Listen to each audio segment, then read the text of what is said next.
In today's Locked On Pelicans, I'll tell you if the tank is officially on for New Orleans, plus the impact of Dejounte Murray's injury. It's a Monday episode of Locked On Pelicans. Let's go.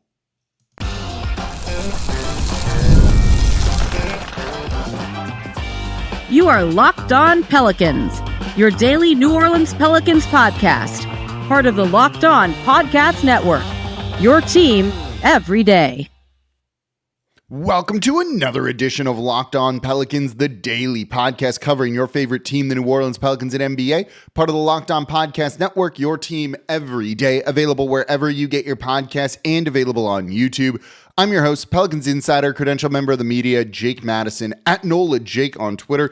Here with y'all on this Monday, tipping off a week's worth of shows here. And we got two bad losses for the New Orleans Pelicans to talk about in the larger context of this team of, are they actively starting to tank right now? We'll answer that question, plus more with Dejounte Murray, Messi getting crushed against Memphis, Jordan Hawkins starting to come online, all of that and more in today's episode of Locked On Pelicans. Today's episode of Locked On Pelicans is brought to you by FanDuel. Super Bowl 59 is here. It is Chiefs-Eagles, and there's no better way to make every play more exciting than with FanDuel Sportsbook. New customers can bet $5, and if you win, you'll score $200 in bonus bets. Download the app or head to FanDuel.com to get started. And of course, thank you for making Locked On Pelicans your first listen today and every day. We're here Monday through Friday, the number one Pelicans podcast, covering everything you want to know about this Pelicans team. So please subscribe wherever you get your podcast. Join over 11,000 Pelicans fans on YouTube as well. We're going to be heavy into some trade talk the next 2 weeks because that's basically all it is until the NBA's trade deadline. What's going to happen with CJ McCollum, with Brandon Ingram. We're going to probably shift to the draft after that too. Talk a little bit about Cooper Flagg, some of the other guys at the top of the draft as well. But today, I want to ask you a question. I'm going to throw out a rhetorical question here. And that rhetorical question is the Pelicans tank officially on? And the reason I'm framing it as a question, because of Saturday's game to the Charlotte Hornets that the Pelicans lost 123-92. Because if they are not actively tanking, how else do you explain that loss? How do you explain losing to a Charlotte team that is about as bad as possible? Going into that game, they had just 11 wins, one fewer than the New Orleans Pelicans have, and you got blown out in a game where Zion Williamson played, where CJ McCollum played, where Trey Murphy played as well. And yes, there were some injuries. There was no Dejounte Murray. More on him in the next segment here. But that's three of your best players. You know, you had Messi in there too, though. We'll talk about him in the third segment as he's really starting to hit a bit of a rookie wall when it comes to it, and that's not great. But when you look at this team, how else do you explain losing 123-92 to the Charlotte Hornets, a game where you were down as many as 33 points to one of the worst teams in the league? Brandon Miller, Charlotte's second best player, is out for the season in this one. There was no Mark Williams either for the Charlotte Hornets. And you got crushed. Yeah, LaMelo Ball played, and he's very good. But how do you just not do anything that you really want to do? The Pelicans took just 31 threes in this game compared to 50 for the Charlotte Hornets. And they didn't even shoot those few threes that they did well. They just got demolished in this one. It's just an awful off night for everybody. Zion with 28 points, 11 rebounds, 2 assists. Trey couldn't hit anything. He was 2 of 9 from 3, 5 of 17 from the field. You didn't really get much from CJ McCollum, 3 for 13 from the field overall for 9 points. It was just an awful night, but against a team that is not good offensively, not good defensively either. So is the only way to kind of explain this loss to justify the loss in a sense, to be like, yeah, that team is tanking, the Pelicans, and losing to a team like Charlotte, a team that you are competing with for one of those top draft picks, maybe was the move. You know, when you look at the game against the Memphis Grizzlies, losing to them 139-126, a game where New Orleans was playing really, really well in the first half, but completely fell off of a cliff, it felt like, at least defensively, in the third and fourth quarter, giving up 43, then 34 points respectively there, while only scoring 29 and 26.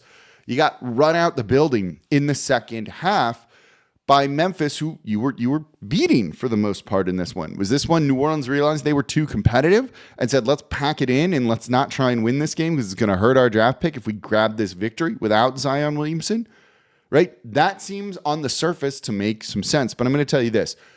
Players don't care about tanking. Players aren't going to actively tank whatsoever. They want very much to win games.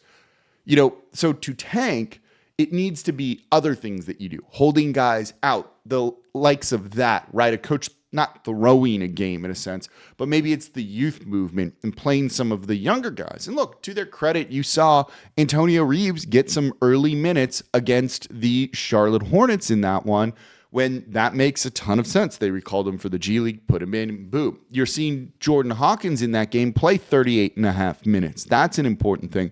He played 31, almost as many as most of the starters, or more than a lot of the starters, in the game against Memphis on Friday. It feels like there is a little bit of a shift to that kind of movement because the players aren't going to do it themselves. Trey wants to go out and score. So does CJ McCollum. He's just going to want to win games. Same for Dejounte Murray and all of those guys. So I don't think the players are tanking. And truthfully, I still don't think the team is tanking either. I think they want to try and win games. They want to try and figure some things out. And if you are actually trying to win that Charlotte game, and there was no reason to think that they weren't, no Murray due to injury. We'll talk about that in the next segment. That makes that loss look even worse. Right? That's the type of loss that makes you be like, wait, is this team not really going to be competitive next year, even if they were fully healthy? These are the type of losses when they're trying to win, when they're not actively tanking, that you look at and go, wait a second, are there deeper issues here? We've seen a bit of a vision, a glimpse of the good team that they thought they could be going into this year as they've started to win some games over the past, 2 weeks or so. And we've seen that, like, oh no, the tank might get derailed because of this. And then they go out and do something like this, and it's just honestly kind of confusing. I think there's just deeper issues here that range from coaching to roster management that's just going to make this team inconsistent till they find a way to put these pieces together. So I don't think they're actively tanking, but losing games is still a good thing. It sucks. I don't like losing. It's not fun. But overall, for the long-term health of the franchise, I do think that is the correct move to really be going out and doing right now. So we'll continue to see how this changes, how this evolves, all of that, because, they need to be losing games to kind of improve their draft pick standing. We'll have more on that probably later in the week as we talk more trades and things like that. But I do think the game against Charlotte without Dejounte Murray really showed you something about the makeup of this team and why they went all in for Murray this offseason. Let's talk about that. That's coming up here next in today's episode of Locked On Pelicans.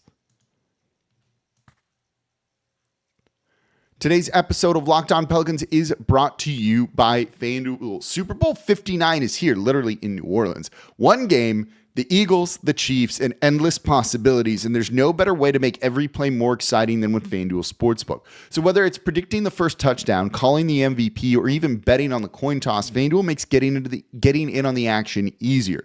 With live betting all game long, you can adjust your bets as the game unfolds and feel the thrill from kickoff to final whistle. The live betting feature lets you stay involved no matter what happens on the field, and the app is super easy to navigate, and that's what I love. You've got to make these things easy on me. Plus, knowing that you can place a $5 bet and potentially win $200 in bonus bets for the Super Bowl, that's just icing on your king cake here. So download the app or head to FanDuel.com to get started. Bet just $5, and if you win, you're going to score $200 in bonus bets. That's FanDuel.com. Bet with FanDuel, official partner of Super Bowl 59. And thank you for making Locked On Pelicans your first listen today and every day. We're here Monday through Friday, the #1 Pelicans podcast, covering everything you want to know about this Pelicans team. So please subscribe wherever you get your podcasts and join over 11,000 Pelicans fans on YouTube as well. And don't forget about the Locked On Pelicans daily newsletter, completely free. All you need to do is go to lockedondaily.com, subscribe. There's great team and league coverage too. We have a really great selection of writers covering the league as a whole for this. It's a really great way just to kind of catch up on everything that's going on around the association in your inbox. Go to lockedondaily.com. So let's look at what happened in this game against the Charlotte Hornets and just needing someone like Dejounte Murray. This game, not having him in and watching their offense completely fail to show up in this one, I do think kind of in a way justifies that trade for Murray. They had an offensive rating of 91.1. That would be by far worst in the league. This team has struggled this year offensively at times, we've seen. And they still have an offensive rating, which is 25th in the league, of 109.8. So to get 91.1 means you weren't doing anything correctly on offense. So one, I do think this comes down to a lot of coaching, right? Look, you shouldn't be that bad when your starting point guard is out. I like Murray. I think he's a good player. I think he's good for the team. We all agree. A lot of us agreed. Maybe you didn't. That was the right move for the team to make, and we were excited about bringing in more of a point guard type of player for this roster to pair with some of these guys. But when they're not playing, should you just completely fall off a cliff like that? And I'd say the answer is no. There's just no system here. There's no identity on the offensive side of the ball whatsoever, where, you can't do next man up mentality when they don't know what their role is, or it's a completely different kind of thing that they're doing than, say, Dejounte Murray. That's not a great position to be in. And you can see that when he's played, especially recently, he's been playing much better, not having 7-8 turnovers per game. The team has looked completely different, but you remove that element and they just really struggled. Trey struggled to find kind of rhythm in his shot. There was just no rhythm to the game at all. Same for CJ McCollum. The guys that Dejounte Murray is setting up a lot, CJ's kind of shifted his shot profile to more catch and shoots. Same thing for Trey a little bit. When they don't have those opportunities, they're struggling here. So it justifies the trade that the Pelicans made in the offseason, even with kind of the emergence of Dyson Daniels, who's cooled off significantly since a lot of that early season buzz. But it also says you probably need a new coach next year, that there's just something missing from this team and has been missing for a little while, it feels like. So when you watch this game and wonder how they're struggling to score, and the Hornets aren't a good team, and defensively they're closer to the middle of the pack than the bottom third, but they're not a team that should make your offense go completely ice cold and fall apart. The Pelicans need, at least this offseason, whether you're keeping Willie Green or not, you need to find some sort of offensive identity and build that out so that the next guy can step in and really help you when it comes to it. I think also when you look at this and go, okay, we know that Murray's kind of been the point guard. Why wouldn't you start Jose Alvarado in this game? I get putting Jordan Hawkins in, who had previously had a good game against Memphis, and more on him a little bit in the next segment.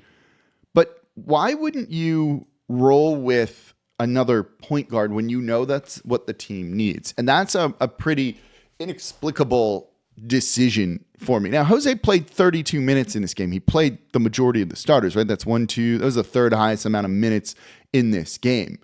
So if you're going to play him that much, run him with the starters more than he did. Now, he wasn't effective in this game whatsoever, but clearly you were missing something there. It's a coaching decision when it comes to it, right? That starting lineup was not effective. Nothing was effective for New Orleans in this game, which makes you wonder if they're trying to tank or not, but we just kind of covered that no, they're not. They're just going to keep losing games because this team's a bit of a mess right now. But to not go with another point guard when you know how impactful Jose Alvarado is off the bench for you and what he does for this team and the energy he provides, that could have been a really good opportunity, I think, for them to really see what you have there. Not that what you have in the player, but to test that out and try and keep some continuity going. You were at least good in the first half against the Memphis Grizzlies. And then you kind of abandoned a lot of what happened in that game. You had 7 assists from Murray in that game. They had 30 assists total in that one. In this game, you had just 21. Maybe put Jose Alvarado with the starters and see how that could have really changed things. And you saw Trey Murphy trying to pick up some of that like point guard slack. He had 5 assists as well. He and Alvarado tied for the team lead in that here. But you need the kind of probing guard, and Jose has some limitations, but we talked about this, last week, the week before. We're not doubting Jose Alvarado anymore here on the show because he's just an impactful player, and it's truly as simple as that. So they probably should have rolled with him in that game. It's just an inexplicable decision with the way they kind of operate when it comes to these sorts of things in games like this. It shows you they need a point guard, though, doesn't it? Like, it just truthfully shows you need a point guard to help other guys and to kind of create some of those easy looks. And with Zion needing to really take on like a scoring role here and not being able to kind of do the point Zion as much, and you've kind of removed some of that from him this year because of having a point guard, so his role has changed. Roll with another point guard in your starting lineup. It's a really weird decision, but you see how lacking that offensive identity means if you remove one piece from this team, it starts to fall apart. Look, teams can survive injuries and teams cannot. You have a team like the Orlando Magic who feel very well coached. They're struggling right now that they've got everyone healthy again, which is kind of funny. But for a while there, with all the injuries they had, they kept winning games. They were rolling.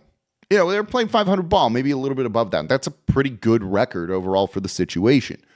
You move a guy, it's next man up, and that's kind of how you do it. They know what their role is going to be. They know what they're supposed to be doing. It doesn't feel like that exists here in New Orleans. That's coaching, that's preparation, that's some roster management too. That really the only like true ball handlers you have are Murray and to a lesser extent Jose Alvarado. And I don't think that's a great position for this team to really be in. And it just feels like a big missed opportunity here. Now, we don't want them to win. Or I don't want them to win. Maybe you do, and that's a totally valid thing. If you don't want them to tank, that is a very valid thing to think and feel. And I get it. There's times when I don't really want them to do it either. Actually, that's a good question. Do you want them to tank or not? Let me know in the comments down below. But if you are trying to figure some things out, I do think rolling like for like, point guard for point guard and such in this starting lineup is an important thing of, okay, you look at this game where you started CJ McCollum, Jordan Hawkins, Zion, Trey, Zion, Misi. Is there much to learn from that when that's your starting lineup? Maybe, maybe not. But we at least want it to be like, yes, there is a lot to learn. And that should be a guaranteed thing. And we're not getting that from this team right now. Not an ideal situation for this franchise to be in. And we talked about it on Friday. You've got to be organizationally aligned. A game like this just feels like y'all aren't. And they need to be, because you need to have a clear vision and everyone moving in that same direction forward going forward. And I don't feel like the team is doing that currently.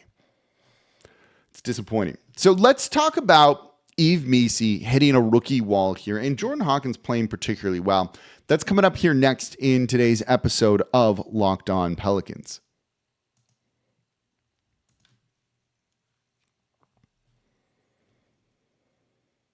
And thank you for making Locked On Pelicans your first listen today and every day. We're here Monday through Friday, the #1 Pelicans podcast, covering everything you want to know about this Pelicans team. So please subscribe wherever you get your podcast.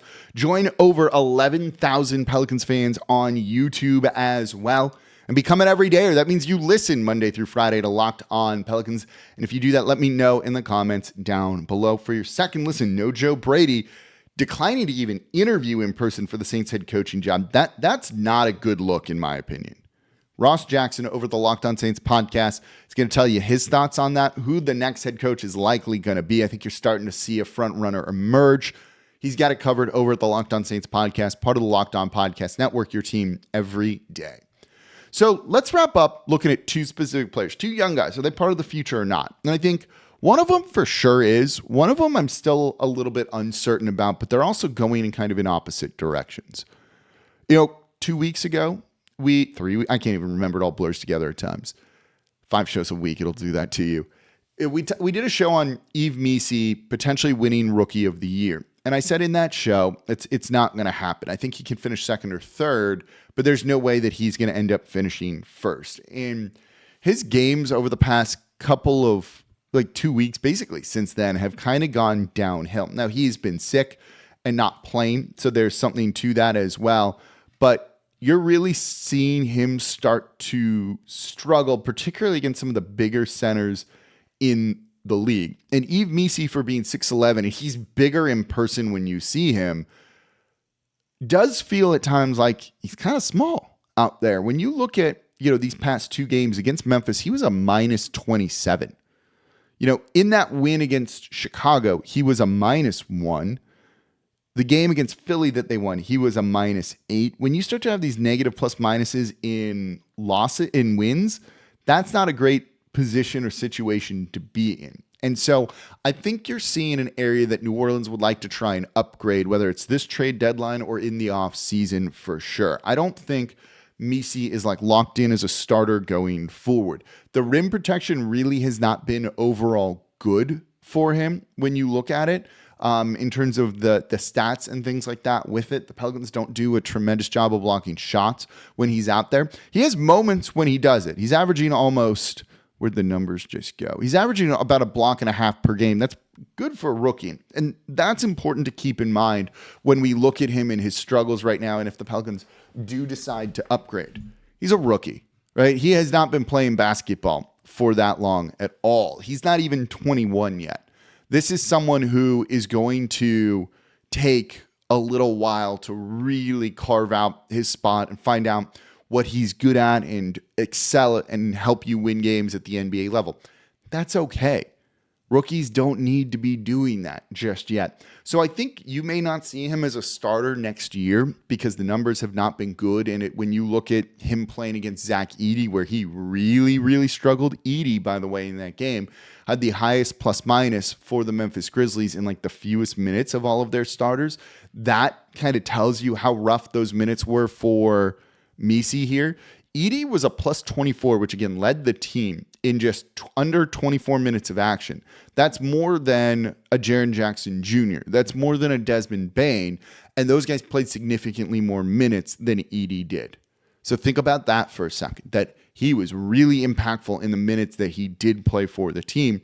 Kind of came at the expense of Yves Messi here. Now, he's going to be part of the team. He's going to be a rotation guy at the very least going forward, and I think that's worth keeping in mind. Again, he's a rookie. There's a lot of room to grow there. So I'm not overly worried about it, and I still think, unless you make a move for a center, and I just don't see them doing anything like that at the trade deadline this year, maybe in the offseason as they want to be competitive next year, but you can't imagine they're going to give up future draft picks right now. That seems very, very foolish to upgrade the roster, maybe to shed a player and shed some salary and duck under the luxury tax.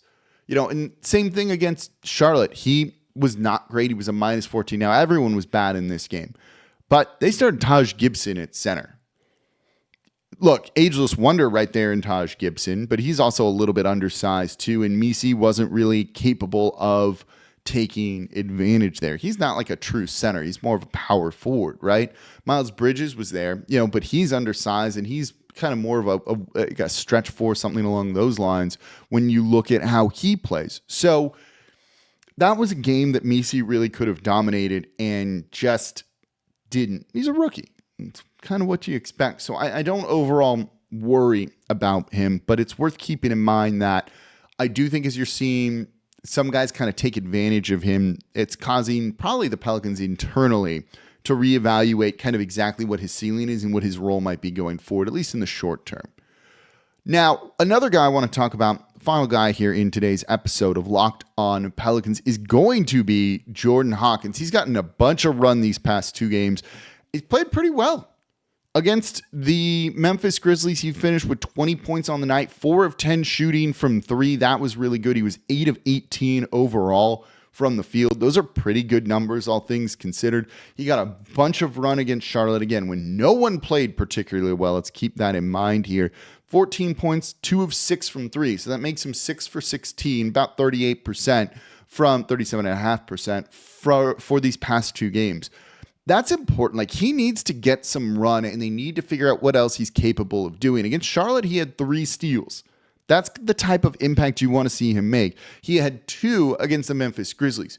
He's got to be more than just a shooter for this team. And so if he can contribute on the defensive side of the ball, something that they've really been struggling with this year, that's going to help him kind of be part of the future. I'm not necessarily sure that he is.